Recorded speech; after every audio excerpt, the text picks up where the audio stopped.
Alors là, on a vu, parce que je vois l'heure qui tourne, on a vu la relation, le positionnement entreprise-association. Alors, entreprise, association, collectivité publique. C'est complémentaire. Il n'y a pas de reconnaissance historique absolue du monde associatif. Je pense que pour les élus, c'est un mal nécessaire et que c'est quand même plus facile de donner des ordres à un service que de discuter, de s'insérer dans la compréhension du fonctionnement d'une association, qui ne fonctionne pas toujours très bien, qui effectivement a des contraintes complètement différentes en termes de résultats. Et c'est sûr que le choix pour certains domaines du privé, c'est aussi pour avoir des soucis de démocratie. On peut dire aussi, enfin on l'a dit tout à l'heure, hein, mais l'association va là où la collectivité n'est pas encore, ou ne pourra jamais être parce que c'est trop précis, ça concerne trop peu de personnes. Mais c'est aussi un problème de vision de la société. Soit on veut une société qui parle et qui discute, et le mal nécessaire qu'est l'association devient vraiment nécessaire, ça fait partie du développement de la démocratie locale, de la gouvernance locale. Il y a des associations, quelles qu'elles soient, des choses comme ça. Il faut les écouter, elles ont des idées, des choses comme ça. Où on n'a pas cette volonté, effectivement, on passe directement d'une forme simpliste. Hein. Et là, on va sur... De toute façon, il existera toujours des associations, tu le dis. Et là, donc, on va sur des objets plutôt de lutte, où on va avoir des associations contre la politique de ceci, pour des bacs en bas des... Voilà, et là, on va sur des associations revendicatrices.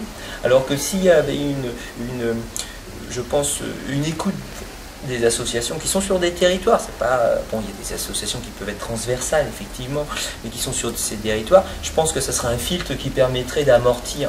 Je sais qu'on a déjà parlé au sein d'associations et territoires de réunions de consensus, mais je pense qu'effectivement, les associations peuvent être des lieux de consensus, parce qu'elles sont plus proches du terrain, et elles peuvent faire remonter des informations aux élus.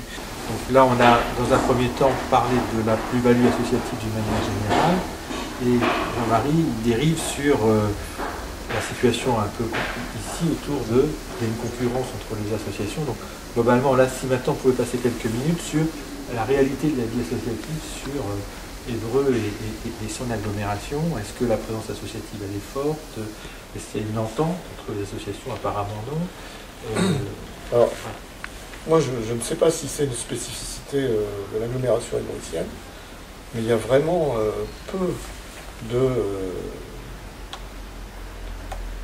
d'osmose ou de... Enfin, je ne sais pas comment expliquer ça, de relation entre les différentes associations. Ou alors c'est vraiment par pôle et par objet simple.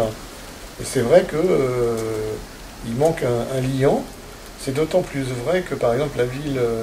la communauté d'agglomération essaye de monter des usines à gaz pour qu'il y ait une fluidification des orientations et des directions à travers GIP, PST, centre social, de façon à espèce de maillage territorial de dispositifs.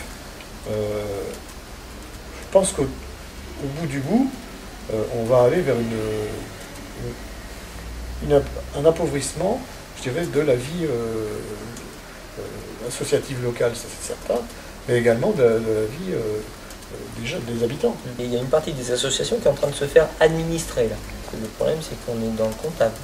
Donc pour comptabiliser, il faut quantifier. Enfin, on pourrait dire des choses hein, sur l'aspect comptable, c'est que de toute façon, l'association coûtera toujours moins cher que la collectivité pour le même service. Hein. Toujours. Il y a des fois, il y a des miracles, à mon avis, ils se demandent encore comment c'est possible.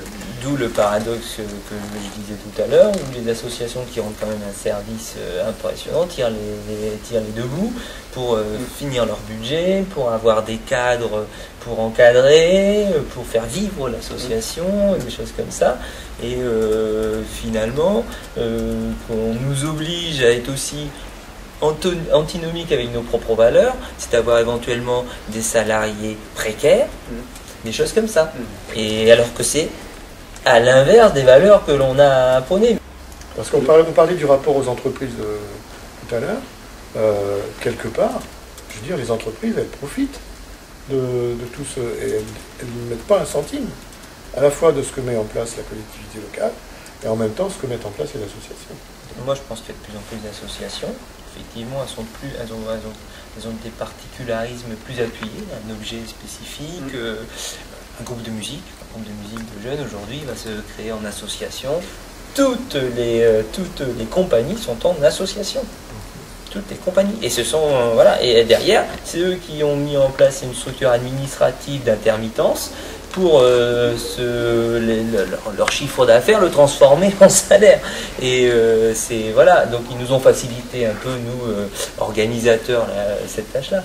Mais moi, je pense qu'il y a de plus en plus d'associations spécifiques. Et il y a des associations aussi qui ne perdurent pas. C'est des associations qui vont faire 3-4 ans, parce que c'est monté sur un groupe de musique, par exemple, qui, au bout de 3-4 ans, n'existe plus.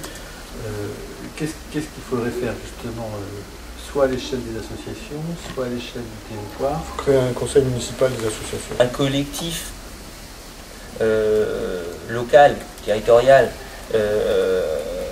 qui permettrait d'être consulté, mais de rendre son avis sur un certain nombre de sujets, qui se rencontrent un certain nombre de fois dans l'année, qui n'est pas obligatoirement là pour faire du lobbying particulier, mais pour dire aujourd'hui la société elle est comme ça, le monde évolue comme ça, les difficultés qu'en rencontrent les gens.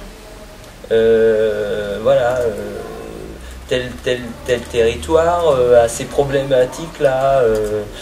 Voilà, donc je pense qu'il y a des choses qui se disent dans les associations, mais qui n'arrivent pas aux élus obligatoirement. Le conseil de développement dans les agglos, dans les pays, normalement, et dans la loi Voynet, c'est ça, tout à fait. est un outil de concertation. Les communes de l'agglo, globalement, en dehors d'Évreux, alimentent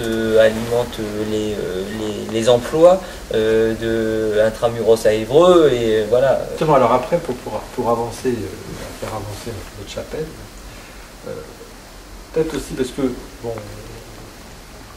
on dit qu'on a des relations difficiles avec les collectivités locales, les associations, il faudrait qu'elles dépassent leur approche quartier, etc.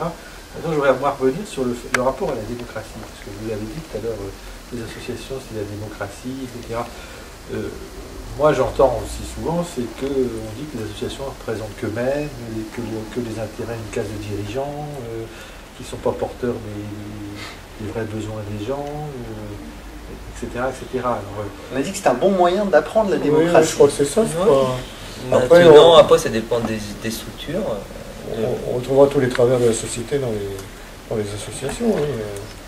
Mais globalement, il y a un minimum de respect d'un certain nombre de règles. On a envie de faire fonctionner ça dans les règles. Et la démocratie et la règle de fonctionnement de l'association. C'est-à-dire que, par exemple, quand nous, on revendique auprès des collectivités d'être mieux associés à la gestion quotidienne, à l'élaboration des projets, etc., parce qu'éventuellement, nous, en interne, on ne peut pas se retourner aussi par rapport à nos adhérents. C'est-à-dire quand on dit que c'est la démocratie, mais comment elle fonctionne, la démocratie, dans nos associations?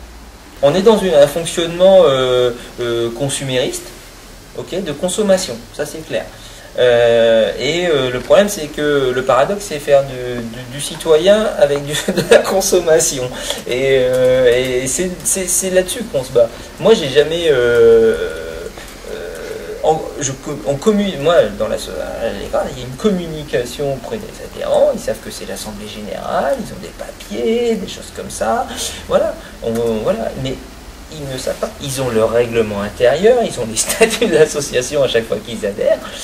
Du papier en l'air. Et là, on ne va pas prendre... Voilà. Pas tant que ça, parce que ce que j'ai vu aussi, si tu veux, c'est aussi une confiance dans la représentativité des gens qui encadrent l'association. Voilà. Inconsciemment... côté sévère avec les 5%, il y a plus, à mon avis... inconsciemment, je pense qu'il y a une...